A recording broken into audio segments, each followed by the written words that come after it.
Right guys, so yesterday I had a really exciting new amp turn up, as you've just seen, and I thought in this video we'd go through my first impressions. I'll show you around the amp. It might be one you're not too familiar with, so I'll let you know what it's all about, and then in subsequent videos we'll do more in-depth sort of demos of different sounds and guitars through the amp. First of all, yesterday when the amp arrived, I intended to do this as a sort of first impressions. I captured some of that for Instagram because I was having technical issues and I couldn't make my YouTube video for whatever reason. So I've got some vertical clips here and they're not up to, high production standards, but hopefully you'll capture some of the sounds and excitement I felt. First of all, I started with this ES335.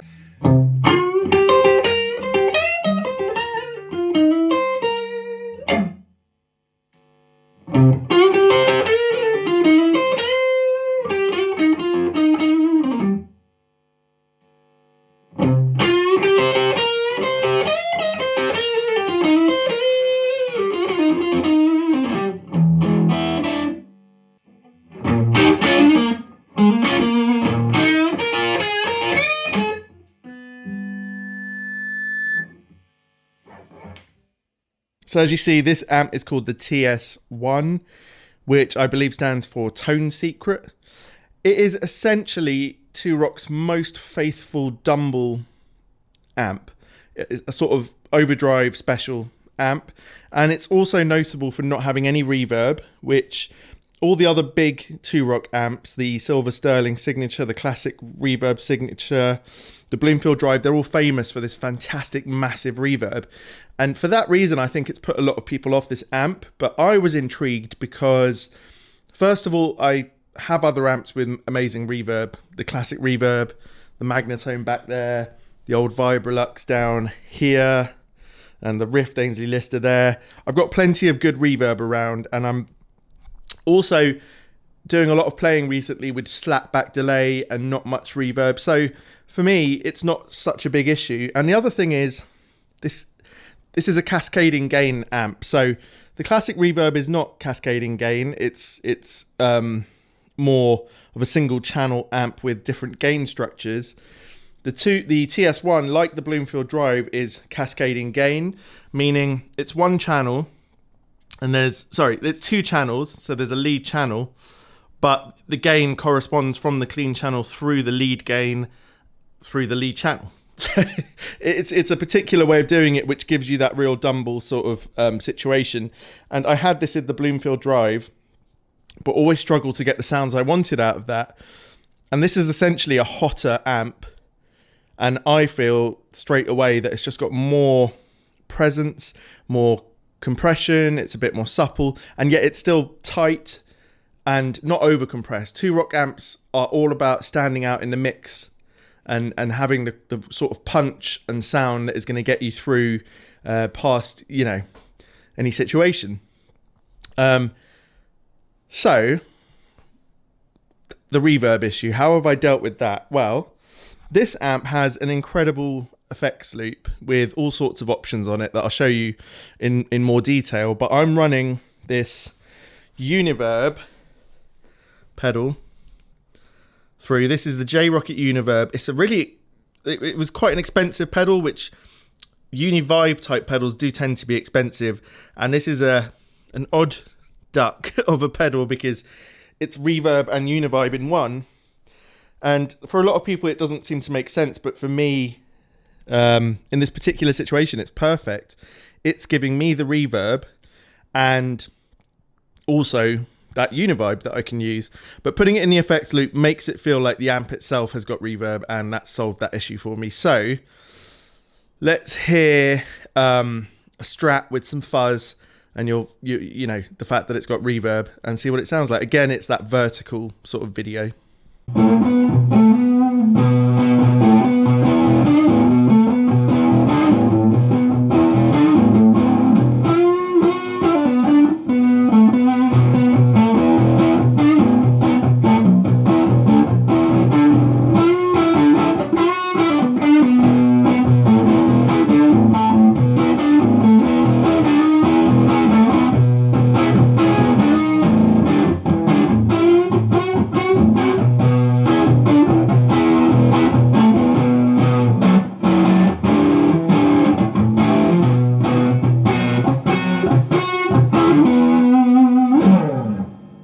So to answer the question, I know a lot of people will have, and in fact I already had them on Instagram, why have you bought an amp without reverb?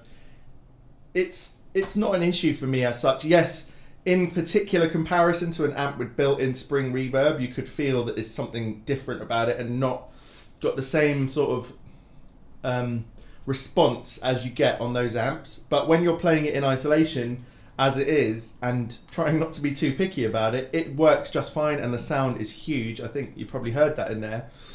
The other reason I've got this amp, which I would intend to be my main amp from now on, is because a lot of my playing, even though I don't always show it on the channel because, you know, not everyone wants to listen to baritone or talk about baritone guitar, a lot of my playing is done with a baritone guitar and a slide.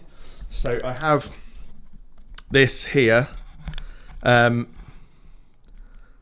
This is one of the things I enjoy most, you know, in my playing, and it's sort of where my music itself would go, is with this. So let's hear a bit of that. Again, this was for Instagram. All these sounds have come through just my camera's mic, and I've been getting some feedback from people on Instagram saying that actually it's a good way of showing an amp to get a real idea of what things sound like in the room. So going forward on YouTube, I'll put up on screen how it's being recorded, but I'm going to do a lot more of that just in the room, simple recording, give you a real feel as opposed to the close-up mics, which are what the mic hears, but your ear doesn't necessarily. Anyway, let's hear a bit of this.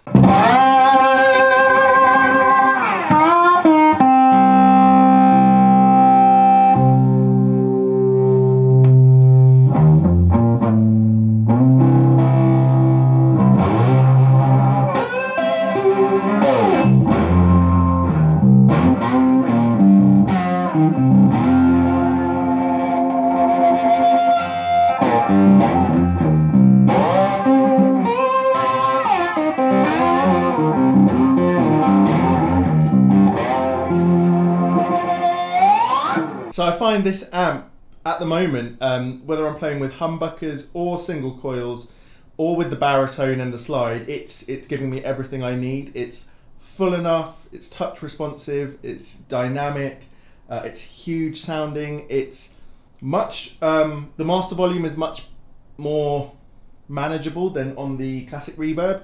I find with the classic reverb you need to open that amp up a bit, and I tend to use a Fryette power station attenuator.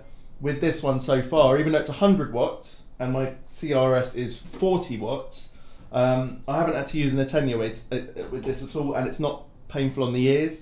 It's just an astonishingly good thing. I mean, I can't wait to record it properly for you, which I will be doing later this week with the mics and everything to get some really in-depth sounds. But for my first impressions, yes, new amp day is always, you know, you can get a bit overexcited. I thought about this amp for a long time. I didn't want to buy another Two Rock and get it wrong. So I considered to myself, you know, what is it I need in an amp? Well, I like pedals, but not for big, you know, I don't need the cleanest pedal platform. It's not how I use pedals. I don't build a sound using the pedals. I use them to boost or just colour the sound, and then I use fuzz as well.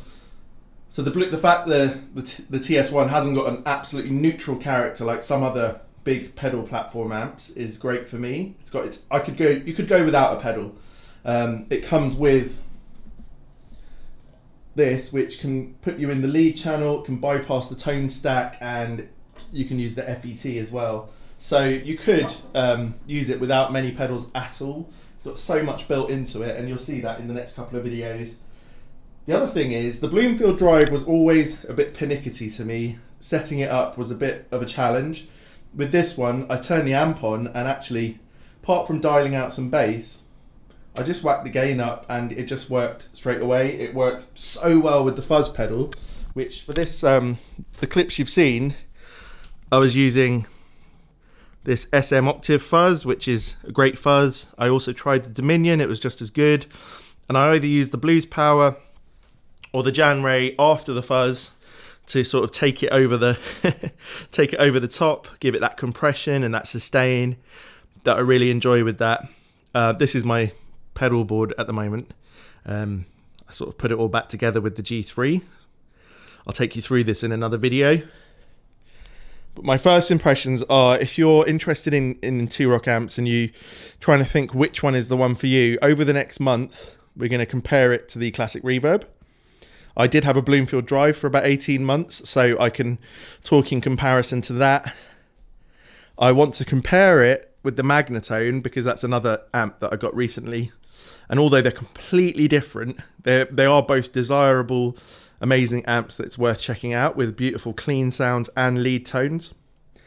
I compare it to the Rift Daisy Lister for those lead tones, and it's going to be on the channel. It's going to be the main amp that I use for most things, so you'll get to know it really well. And when I was looking around on YouTube, there wasn't a lot of content. I know Josh Smith has used the TS1 before, so that's pretty cool. But a lot of the Two Rock artists are more known for using classic reverbs, Bloomfield drives. So I think this is a cool one to get out there.